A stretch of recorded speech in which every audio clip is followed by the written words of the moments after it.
আরাফার দিনের রোজা এর ফজিলত অপরিসীম। নবী করিম সাল্লাল্লাহু আলাইহি সাল্লাম বলেছেন, আরাফার দিনের রোজা যদি কেউ রাখে, আল্লাহর কাছে আমি ধারণা রাখি, আল্লাহর প্রতি আমার ধারণা হলো এই রোজার বিনিময়ে আল্লাহ তাআলা রোজাদার ব্যক্তিকে 1 বছরের পেছনের 1 বছরের সামনের অগ্রিম গুনাহ আল্লাহ তাআলা মাফ করে দিবেন। ইসলামের অন্য কোনো আমল এরকম পাওয়া যায় না যে আমল করলে অগ্রিম আল্লাহ সুবহানাহু ওয়া তাআলা গুনাহ মাফ করে দিবেন। আরাফার দিনের রোজার এত ফজিলত যে পেছনের তো বটেই, সামনের 1 বছরের আল্লাহ সুবহানাহু ওয়া তাআলা ছোটখাটো গুনাহগুলো কি করবেন?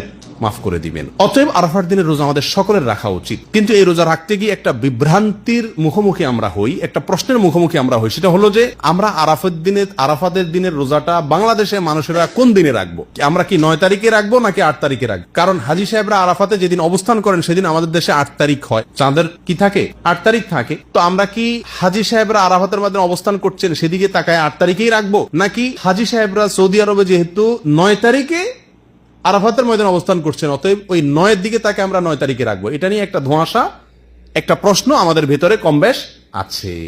এই প্রশ্নের উত্তরে আমরা কি করব সে কারণে এক্ষেত্রে আমি সংক্ষেপে বলতে চাই, এক্ষেত্রে ওলামায়ে কেরামের দুটি মত আছে এবং দুইটা মতই গবেষণামূলক। এর কোনোটাই কোনো হাদিস থেকে স্পষ্টভাবে সমর্থিত না, বরং উভয় মতই যার যার বুঝ এবং গবেষণা লব্ধ। কোনোটিকেই সঠিক বা ভুল এটা বলা বুদ্ধিমানের কাজ হবে না। অনেক উলামায়ে কেরাম বলেন, আমরা হাজী সাহেবরা আরাফাতের ময়দানে যেদিন অবস্থান করবেন, পৃথিবীর সকল প্রান্ত থেকেই আমরা হাজী সাহেবদের ওই অবস্থানের, আরাফাতের অবস্থানের দিনেই কি রাখবো? রোজা রাখবো। এটাই হলো আরাফাত দিনের রোজা। যদি সেদিন কোনো দেশে ঈদ না হয় তাহলে আমরা রাখবো, সেটা আমার দেশে 8 তারিখ হোক 7 তারিখ হোক, দেখার দরকার নেই। এটা হলো অনেক উলামায়ে কেরামের মত। অনেক উলামায়ে কেরাম বলেন না, আমরা 9 তারিখে রোজা রাখবো আমাদের দেশে, সেটা হাজী সাহেবদের আরাফাতে অবস্থানের পরের দিন হয়, অর্থাৎ এদেশে সৌদি আরবে ঈদের দিন হয়, ওই দিন আমাদের দেশে 9 তারিখ, আমরা 9 তারিখে রাখবো। কেন? কারণ নবী করিম সাল্লাল্লাহু আলাইহি ওয়াসাল্লাম যে আরাফাতের দিনে রোজা রাখতে বলেছেন, আসলে 9 তারিখকে, জিলহজের 9 তারিখকে আরাফাতের দিন বলা হয়।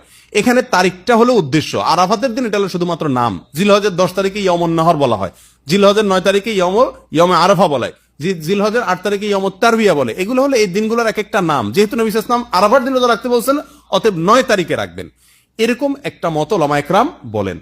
এখন আমরা কোন দিকে যাব? 8 তারিখে রাখবো নাকি 9 তারিখে রাখবো? আমি বলি, যেহেতু কোন মতের পক্ষেই সুস্পষ্ট কোনো হাদিস নাই, অতএব আমাদের জন্য সবচেয়ে যুক্তিসঙ্গত হলো দোনো দিন রাখা, 8 তারিখে এবং 9 তারিখে রাখা। কারণ জিলহজের 1 থেকে 9 তারিখ পর্যন্ত এর প্রত্যেকটা দিনই আমাদের কম বেশ রোজা রাখার চেষ্টা করা উচিত। নবী সাল্লাল্লাহু আলাইহি ওয়াসাল্লাম বলেছেন, মা মিন আইয়ামিন আল আমালুস সালিহু ফীহিন্না আহাব ইলাল্লাহ মিন হাযিহিল আইয়াম। জিলহজের 10 দিনের চাইতে অন্য কোন দিনে আমল আল্লাহ তাআলার কাছে বেশি প্রিয় না। এই জন্য উলামায়ে কেরাম বলেন যে এই 10 দিনের